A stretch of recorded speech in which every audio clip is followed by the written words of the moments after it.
I've had a weird theme of playing games from my childhood that I couldn't tell if they were good or bad back then, and I'm still having issues doing now. Time for another one. Hello everyone and welcome to Let's Play Boogerman, a pick and flick adventure. It's a dark and stormy night at Professor Stinkbomb's lab, where a machine has been built to save the world from pollution by transexisting it to a dimension X-Crement. Eccentric millionaire Snotty Ragsdale has taken a job at the lab to investigate its safety and find out exactly where the pollution is going. He has a bad feeling about this latest contraption. This night, his suspicions will come true.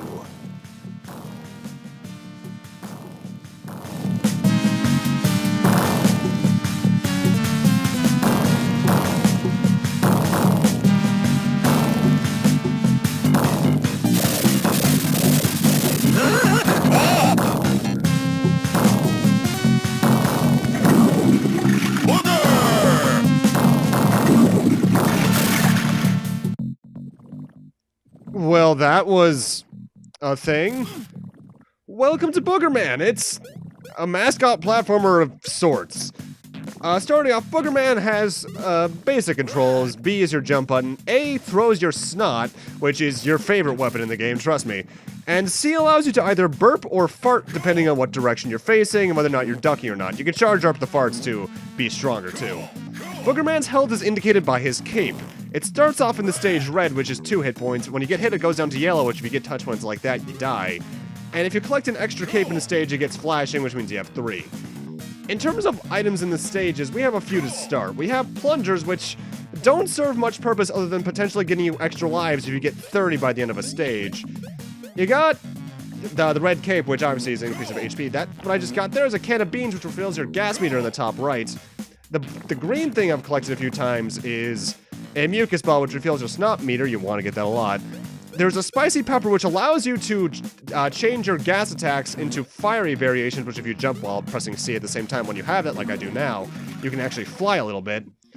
There's a milk bottle, which will change your snot attack into a loogie, which actually counts as 2 snot attacks. You can actually pierce through enemies, even. And then there's Boogerman's face, which is just a plain 1-up. One thing I really like to give this game credit for, though, we can see it right there. This game is animated extraordinarily well when it comes to the enemy sprites. Boogerman himself as well is also extraordinarily well animated. The voice clips are also very clear for early, not early Genesis. Let's see, this was... Actually, wait, no, this is late Genesis, because this is like 93 or 94. This game also has a Super Nintendo version, I should state, but as for why I'm playing it on the Genesis, it's because it's the version I grew up with, and I love the bass in this song in particular. Although overall, actually, this game's soundtrack can be either really good or really annoying. Flatulent Swamps, though, we just cleared the first stage of it. And that giant, like, sewer section I was in is a bonus level. Basically, every level has one of those, but it's just not worth going for. The little red things I keep smushing on the ground, by the way, those are pimples. They're essentially extra points. But yeah, that's the bonus at the end of every stage. If you have 30 plungers, you have a chance to get the extra life. I don't succeed in that at all in this playthrough. Mostly because it's just not kind of worth it. Boogerman is one of those games where when you get a game over, you get a password that allows you to basically continue from the stage you were at. And that goes for basically the entire game. And the passwords aren't very long. I don't show them off in this LP because I never get a game over. But what they are 4 enemy sprites that you just have to input at the password screen. Now, in terms of my experience with Boogerman, like I said, like with Dino Wars and Mario is Missing, I've been playing this since I was like 2 or 3. However, I've only beaten it 3 times, including this playthrough. Because this game doesn't seem like it, but while the stages themselves, as we'll see, are ultimately not too difficult, in fact, for the most part, you can clear most of them just by heading right and avoiding obstacles, the boss fights are annoying. In terms of enemies this game has, there's generally 3 varieties. Ones that take 1 hit to kill, ones that take 2, and big guys that take 3. Notable though, the little shit demons I just stepped on a moment ago. They are the most annoying enemies in the game because I swear their hitboxes aren't entirely accurate. Also, as usual, first off, what I just stepped on there, that's a checkpoint. As usual, if you stick on that, you die. When you die, you start back there. Also, I just now realized by looking at the checkpoint all these years later that Boogerman's initials are BM.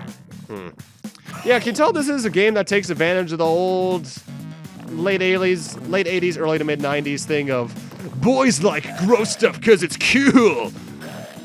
Like creepy crawlers and such like that. It's extraordinarily dated humor. This is very childish by modern standards, but hey, at least the platforming's still solid. Now, as for every single world in the game, this game has a total of 5 worlds, and with the exception of 1, they all have 4 levels and then a boss. For instance, we just cleared Flatulent Swamps 2. There are 2 levels to go in this before we get to the boss fight. And that's about it in terms of that. I'm going to get to a story explanation in a second, but one thing I should mention, because I believe this is the stage where it's introduced, is that Boogerman can hang and climb from certain vines. We'll be seeing them in about a minute, but the way they work is that when you jump on them, if you're not at the direct bottom of them, Boogerman will slide down them slowly, but you can either slow your slide down or speed it up by holding up or down. But you can also jump up them repeatedly to climb them. However, when you're at the bottom of them, you don't fall, actually. You instead swing across them like Tarzan. Trust me, that is actually very important to know because those things can save you a lot of trouble later on. Now, let me get the manual up because the story is a bit more fleshed out in that. And by that, I mean it takes a total of 2 pages.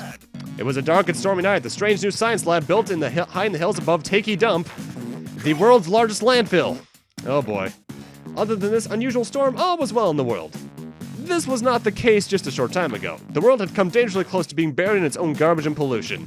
All was saved when the local mad scientist, Professor Stink-Bomb, invented a device that could transexist the world's pollution to another dimension, a dimension that had come to be known as Dimension X-Crement. Also, if you jump and hide down here, you can actually get an extra life. Everything was running well, and there had been no complaints. That is, until now. An out-of-practice superhero known as Boogerman left his mansion and identity as eccentric millionaire Snotty Ragsdale to work at the lab and re-enter the exciting world of crime fighting, mystery solving, and floor sweeping. He took the job as janitor so he could keep a close eye on the lab until he confirmed the safety of the operation and find out exactly where the pollution was going. He had a bad feeling about this latest solution to the world's problems, and the lab was in need of a good cleaning anyway. This night, his suspicions would come true. The process of trans-existing pollution to another dimension relies upon a very special fuse constructed of an isotope of an extremely rare element known as Natrium-357. This crystalline structure of absurdly great power converts weights into a particle beam and fires it into the direct center of a cosmic-oriented, mal-extruding, misanthropic ocular nimbus, warping astrophysical space and time eradicating basket, better known as a common waste basket. God, that is a mouthful. It was this crystal fuse that worried Snotty. Could it be used for evil as well as for good? In the wrong hands, it could be used to commit the most hideously heinous of humanly crimes. That seems weird. A person in possession of such power could jaywalk across the street, drive in a carpool lane without passengers, or even spit on the sidewalk without even getting caught. Oh, the horror! This night, the unthinkable happens. Wow. I've read a lot of 90s ass instruction manuals in my day. That's bad. Also, notable about Flatulent Swamp, the ghosts we see coming out of these trees, they are actually enemies. And they don't seem like they would be because they seem like they're in the foreground, but no, they're not. They will hurt you, so watch out. Also, the little dirt mounds I keep digging up, I actually dig up a lot of those just out of habit because I don't memorize what's in them more often than not. I believe what they have is set, but there's so many of them that's just not worth memorizing in my case. They can hold basically any item in the game. The pepper, the extra life, the cape, anything. And that's why you just kind of generally want to dig into them, because the worst that can happen is that you get nothing. Also, it always weirded me out, because we can see those plants in the background are very clearly trying to bite me, but they're actually not enemies. They are just there to be cool and animated, I guess. Even though it's kind of visually distracting, because you can't tell if it's an enemy or not. Oh, that's a death. It's extraordinarily easy to die in this game, by the way, but I have to say, I actually really love Boogerman's death animation. Again, this game feels like it had a lot of care put into it, and given the fact it was Interplay, especially mid-90s Interplay, they were doing pretty well. I know Interplay nowadays mostly just, I think, publishes games in the modern era. But given that these are the guys who would eventually make the very first Fallout, which, even though it's not what most people associate with Fallout nowadays, given the fact that a lot of Fallout players started with 3, they did good games. Also, this is a thing. That doesn't come into play too often. There's only like 3 or 4 times the game does that if you're just going along the required paths. But wow. Though I say required paths, but the cool thing about Boogerman is that it kind of has a Sonic the Hedgehog design mentality. In that a lot of stages have little side paths you can take along that might get you to your destination faster or have bonus items around them. This game's level design is actually not that bad. There's some annoyances in it for a fact, I can tell you. But there's actual promise here. This isn't like Mario is Missing or Dino Wars, where, let's face it, even for what they aren't that good. This game has a lot of issues, but it also has a lot of good ideas in it. Which I guess is why this game kind of always stuck with me. It's oddly fascinating.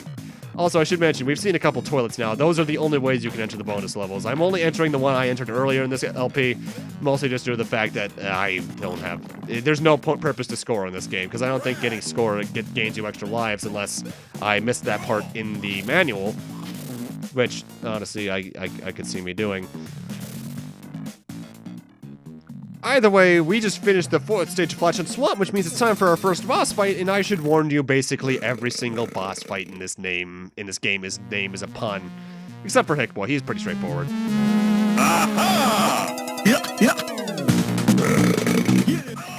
Okay, now the bosses in Boogerman are the worst part of the game, but also the best, because there is some good pattern recognition going on here, except the fact there is no pattern. Their attacks are basically thrown out around. I mean, every single boss fight only has 3 attacks. One jumps them across the room like that. The other 2 just depend on the enemy. Hickman, I think, is the only one that technically has 4, aside from maybe the final boss, because he can also slap you with his chicken, as gross as that sounds when you're close to him. Otherwise, he throws eggs out at 3 different altitudes and throws his chicken like a boomerang. I'm not exactly sure how many hits it takes to finish a boss fight, especially because if you have the loogie, I think it's technically cut in half, I think. But it takes a lot, and you'd be surprised how easy it is to get hit by these boss fights. Because aside from the sound effect that plays when they do their attack, there is no other telegraph to their attack. And more often than not, by the time you hear and understand which voice clip you're hearing, their attack's probably a good amount underway, and you're kind of in a bad situation. Thankfully, the low amount of attacks makes bosses a bit more comprehensive, but they can be really annoying. Hickboy, I honestly think, is not the hardest boss. He's probably the second easiest in the long run, but he is annoying.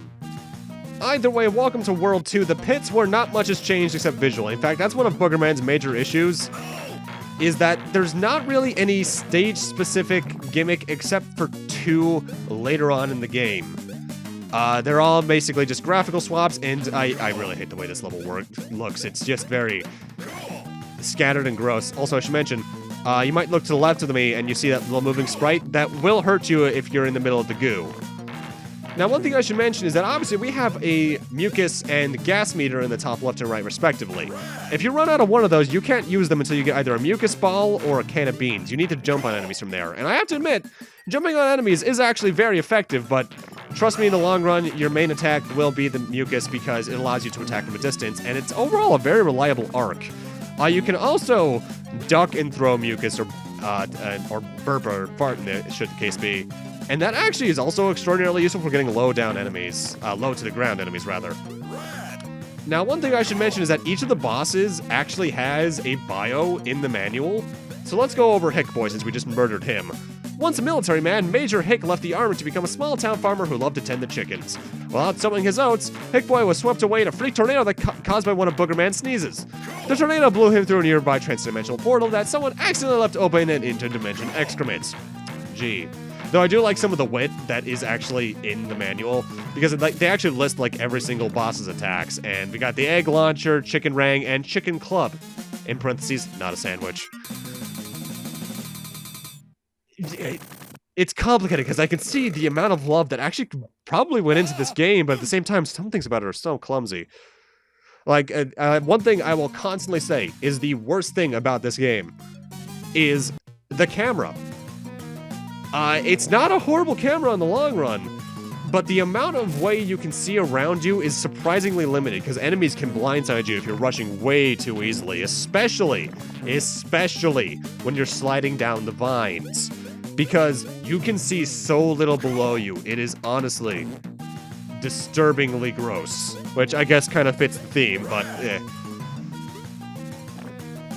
So my biggest advice to you when it comes to the camera is to, whenever you're sliding down vines or jumping down, take your time. Don't rush through it too much, unless you're a speedrunner and you have the game memorized, in which case, what actually is the 100% speed, the speed run for this, rather? Boogerman, speedrun record. 27.5 minutes. That's pretty fast, actually. Wait. Oh, that's no item use. With items, there are no runs, apparently.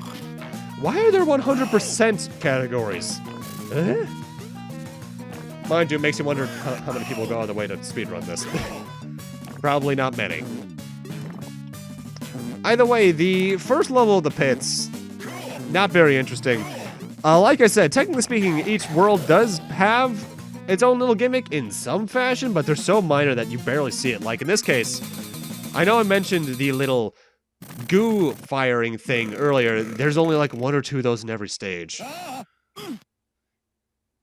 Boy. Either way, with that, I'm going to need to end this off here. Thank you guys for watching, and in part 2, we'll be continuing on in the pits before heading on to our third world and second boss fight. See you guys then.